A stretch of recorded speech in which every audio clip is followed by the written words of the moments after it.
looking forward to a good meeting with Monsieur Blanchet where we'll talk about our shared priorities that include fighting against climate change and cost of living, as well as gun control and protection of supply management. I don't want to see the speech from the throne as a source of problems, but I want to see it as a source of solutions and progress for the benefit of Quebecers. Prime Minister Justin Trudeau continues to meet with opposition leaders before Parliament convenes December 5th. Today was Trudeau's first face-to-face meeting, as you saw there, with Bloc Québécois leader Yves-François Blanchet since the election. After years with few federal seats, the Bloc is back as a prominent player in Parliament. The party reclaimed a lot of support in Quebec in last month's election, tripling its seats from 10 to 32. So how does the party plan to use that renewed power? Yves-François Blanchet is the leader of the Bloc Québécois. He joins us right now in studio. Hello, Mr. Blanchet. Pleasure to have you here. It's a pleasure. Thanks so much for coming in. You met with the Prime Minister earlier this morning. How did the meeting go? In a very nice way. I had the opportunity to speak to Mr. Trudeau a few times so far, and each time it was very cordial. I don't know how to translate that. Cordial. Cordial, yeah. It was very cordial. We discussed mostly some points about which we might find some agreements. And what I said is that the idea is not for the Liberal Party to make points or for the Bloc Québécois to make points, but to get good things going forward for the benefits of Quebecers. This is my job, and this is partly his job. So there are some issues about which we might find some common ground. And what specifically are those issues? I don't know how to translate pouvoir d'achat. This is like the income, actually. The income of the elders is an important issue. He had his own propositions. We had our propositions. And I think we might find something. That's an example. I believe that the supply management is going to be fixed, not entirely, but most of it. The short-term expectations of the producers are probably going to be met, and that was important. The compensation, do you mean? Yes. That was important. There are some issues for later on that still have to be discussed, but that's a good point. He wants to go forward with reducing taxes for middle class. You know, he said that during the campaign. He won. And we don't have anything against that idea. So we shall collaborate about that issue also. But there are some about which there will be no possible agreement. I don't expect those to be part of the speech of the throne. What are some examples of the areas in which you do not agree with Mr. Trudeau? I do not believe there will be anything about circularity of the state in the speech. And would you like to see that? No, I don't. I would like federal government not to interfere. So I don't expect or want it to be part of the speech of the throne. And of course, there's the oil issue, about which when the Prime Minister wants to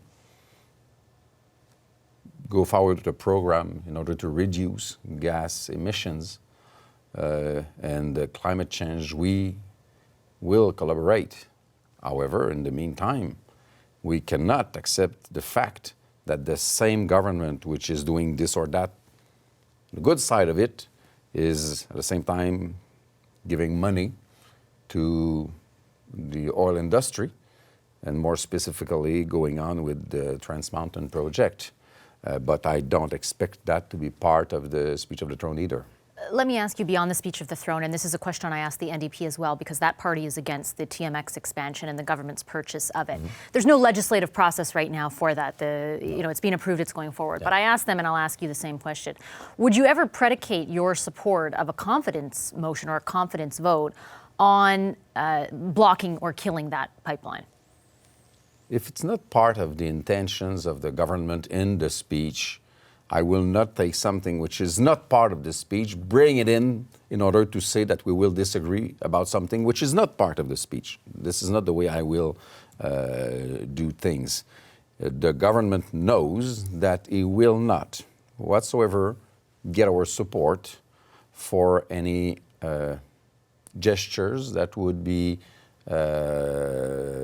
done in order to support financially the Western oil industry, because we believe it is a responsible choice. So does that mean if there is any mention of that kind of support in any context in the throne speech, that could affect your support of it? We are getting to a point where reporters are asking if there's the word oil in the speech, are you going to vote against? More rationally, if it does contain intents or measures to bring some new projects, because this one is already going on, of course we won't appreciate that. But as I said, I really do not expect anything of the sort. Did he assure you that in the meeting today that there would not be? He did not assure me of that. It was not discussed in those terms. And I want to respect the fact that it is still a private conversation. Understood. Let me ask you on the subject of oil in Alberta and Saskatchewan. You were asked coming out of the meeting today by reporters, I believe the question was around whether you had advice for some of the separatist sentiment that is being expressed in that part of the country. And I just want to make sure I accurately quote you here, and you said, if Alberta and Saskatchewan were attempting to create a green state, you would offer to help, but if they're trying to create an oil state, they won't get any assistance from you. What did you mean by that? Quite precisely what I said. But what does that mean? What is an oil state? What is a green state? A green state is a state that's investing its energies and resources and money into transforming its economic model towards something which is compatible with environmental issues. More clearly, it's mean going through the transition from fossil energy to renewable energy. Basically, that's the main point. Actually, what Alberta is doing is, raising the issue of a hypothetical independence will in order to create a stronger position to force something out of the federal government. That's their right to do so, but I will not support any such thing. About 44% of the oil that Quebec receives right now comes from Alberta, comes from Western Canada. It's a big switch prior to 2015 when Line 9 was reversed, and most of that oil actually comes from a pipeline. How can you so firmly reject the idea that is something that Alberta wants to encourage, their own livelihood, when your province is the recipient and actually bases much of its energy on receiving that oil? Two things. The first is that our responsibility is to consume less and less oil, not more and more. The other thing is that 9B was reversed by myself. I was the Minister of Environment in Quebec then, and so we are fully supplied from Western Canada and United States, nothing from other parts of the world. Saudi Arabia, like Mr. Scheer said in the campaign, and our needs are fulfilled. Therefore, there is no reason for Quebec to support being simply a territory that you cross in order to increase the exportations of Canadian oil to wherever they want, because this is against Quebec interests and it's against the world's interests. Why is it okay for Quebec to use that energy and not okay for Alberta to want to sell that energy elsewhere if people's livelihoods in this province depend on it? The logic that everybody should adopt is doing efforts to reduce our consumption, not increase extraction, exportation, and consumption of oil. But can you have empathy for provinces in which their entire economy is based on that at this juncture? The idea is for them, but I'm not doing politics in Alberta, and who am I to tell them what to do or not? But my opinion is that any place which economy is based on oil or gas should use their resources to transform their own economy towards something which is sustainable.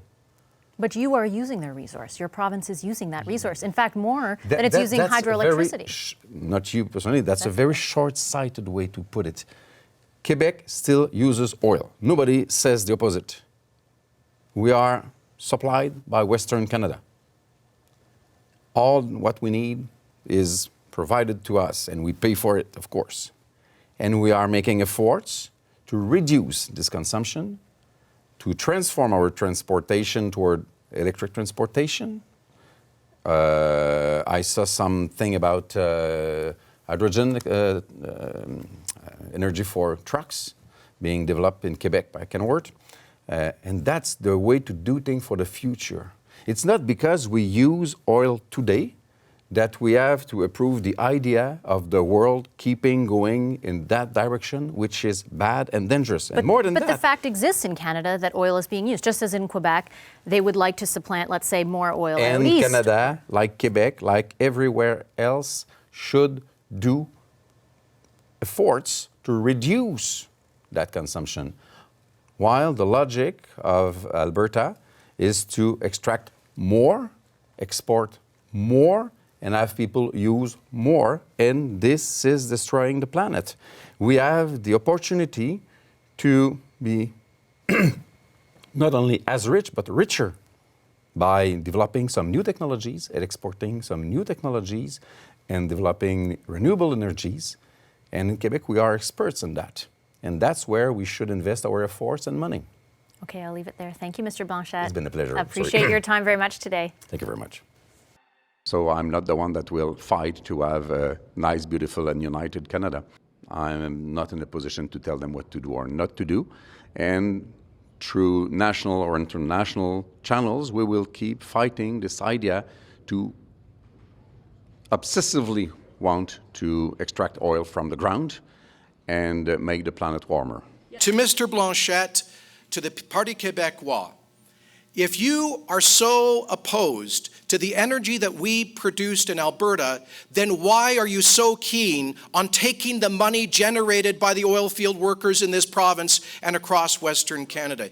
You cannot have your cake and eat it too. Pick a lane. Bloc leader Yves-François Blanchet met with Prime Minister Justin Trudeau today, the latest in a series of meetings with opposition party leaders this week. The only friction, though, seemed to be between Blanchet and Alberta Premier Jason Kenney. As you heard there, Kenney seized the chance to strike against Quebec, but Mr. Blanchet is the one federal leader who came out of the election kind of unscathed, some would argue. He more than tripled the Bloc seats from 10 to 32, and he could hold the balance of power in the upcoming minority parliament. So how will that play out, both federally and provincially, given what we just heard? Time for the Power Panel. In Toronto, Amanda Alvaro of Pomp and Circumstance. Marty Patriquin, Quebec correspondent for The Logic, joins us, I believe, from Montreal. And here with me, from Montreal, here with me in studio, Summa Strategies' Tim Powers. Next to him, Kathleen Monk of Earnscliffe Strategy Group. And next to her, host of CBC Radio's The House, Chris Hall. Hi, everybody. Hello. Nice to see you. Marty, I have to start with you. Yep. What do you make of the comments from Mr. Blanchet and the response from Mr. Kenney, Premier Kenney? I think they're playing each other as perfect boogeymen, and this is exactly. It makes for good politics. It makes for good flash. There's not a whole lot of substance there. Mr. Blanchet, let's call what he said aspirational as far as the oil situation. As you rightfully pointed out, I'm glad you pointed that out to him, because not many people do it. 44% of our oil, that is almost 1 in 2 barrels that is burned in this province, comes directly from the oil sands, the very oil sands that he trashes every day. Mr. Blanchet, as Environment Minister with the PQ, gave the green light to the biggest carbon emitter in the province, the Simon McInnes up in the Gas Bay, without an environmental review. And that was pure politics. For him to turn around and kind of say this kind of thing is, as I said, a bit aspirational, and let's call it what it is. It's probably a bit hypocritical. But again, I can't help but look at this kind of thing and see Blanchet yelling at Jason Kenney yelling at Blanchet, and Mr. Trudeau saying in the middle, going, "This is exactly what I want. This is I want my enemies feuding with each other, because then they keep their eyes off me." You think that's true, Amanda? Do you think this is good news for Mr. Trudeau?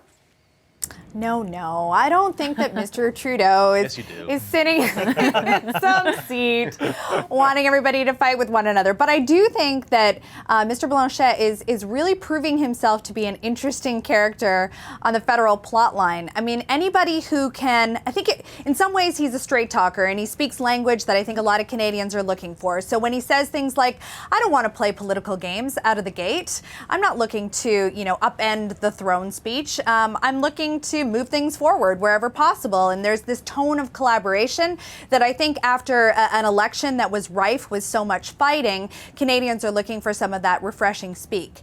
But at the same token, he's also the guy who can reiterate again what this party stands for. He's resolutely committed to Quebec being its own country. So it's a very interesting... Although he doesn't really say that, right? Like But he said it today. He says it. He says it when he's in Quebec. He said it today. Yeah, it's confusing. Like he tries to basically say on the one hand, yeah, we would like to be our own country. On the other hand, I'm not really about separatism. His success was almost entirely on parroting what François Legault, the Premier of Quebec, has been saying around Bill 21, for example. That's why he doesn't expect it to come up, and he will advance Quebec's interests if it does. Look, I wonder in part if what we heard from Blanchet today is an effort to try and put himself into the middle of a discussion that involves Quebec, when it's clear from having watched the aftermath of the federal election campaign that Justin Trudeau and François Legault are talking to each other. They don't need the Bloc Québécois in Ottawa to be able to negotiate these things. Legault is in a very firm position. He's not a sovereigntist. He's a nationalist. So there's some, I think, effort here to try and make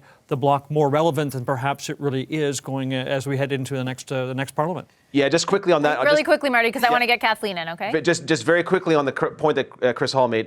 Blanchet held a meeting in Quebec, held his first caucus meeting in Quebec in front of the National Assembly, saying that this is the national place for the Bloc Québécois.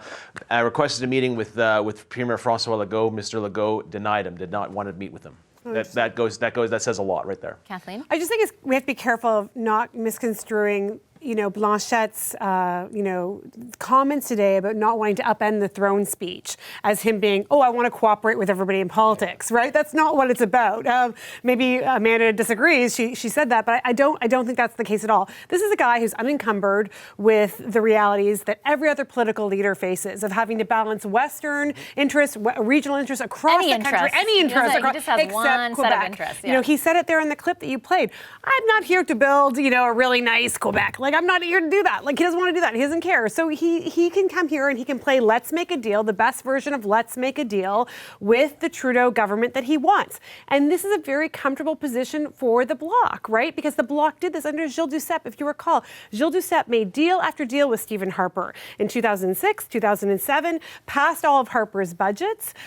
So if the Bloc didn't take a hit then, when they were, basically propping up a conservative government, I don't think, Mr. Blanchet's going to take any kind of hits for letting the Liberals pass their throne speech and getting it through. That's what he's... To Amanda's point, though, I mean, the way in which he's communicating that now is sort of interesting, right? Like it especially in a time when the message is purportedly from the public, like let's cooperate more. We want to see some cooperation. The public wants that, but I get your point that it might be disingenuous, but at least he's saying it in a way that makes you.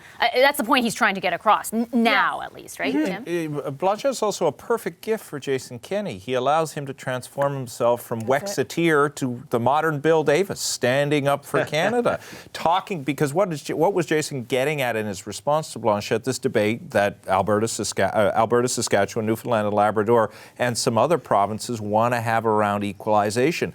Blanchet opens the door. Except he put that in 2009. Yeah, but again, details.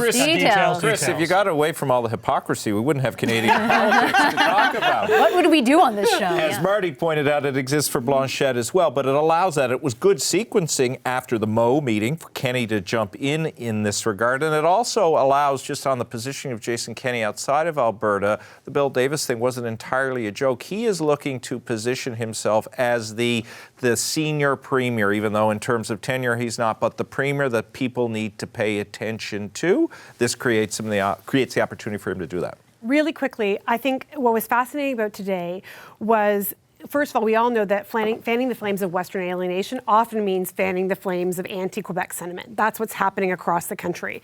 But what was fascinating was Kenney, who comes out and speaks in French, and his French is impeccable, right? He also did that when he actually won the premiership. When he first won in Alberta, the first opening, say, 10 minutes of his speech, there was a part of it in French. He did that today. So why? He's going to be on Quebec Newscast tonight. He knows he can get in there, and also maybe he's showing himself, as a national leader potential. Who knows for the federal party? Another really quick point.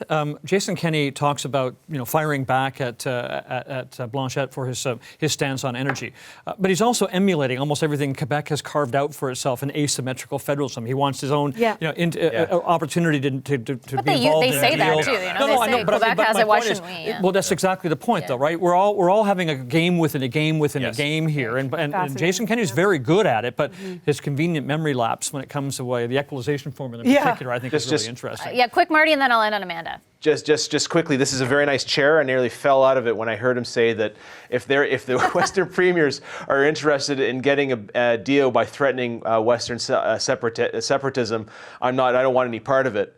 And so I was like, do you know what party you're with? The party literally has been bragging about doing that since 1993. It was really quite something. Amanda, last word to you. Well, and I think back to the earlier point about what does this mean for Trudeau and the Liberals, all of this infighting, I take the point that it does allow Trudeau to kind of step back a little bit, but it's also like if you're looking at the big pie and you start piecing it off, you're finding a lot of opportunities where you find synergies with certain premiers on certain things, and whether or not it's genuine or not from Blanchet, this does provide them with a bit of at least a short-term runway to get through the throne speech. Yeah, and Blanchet has the seats to help them out.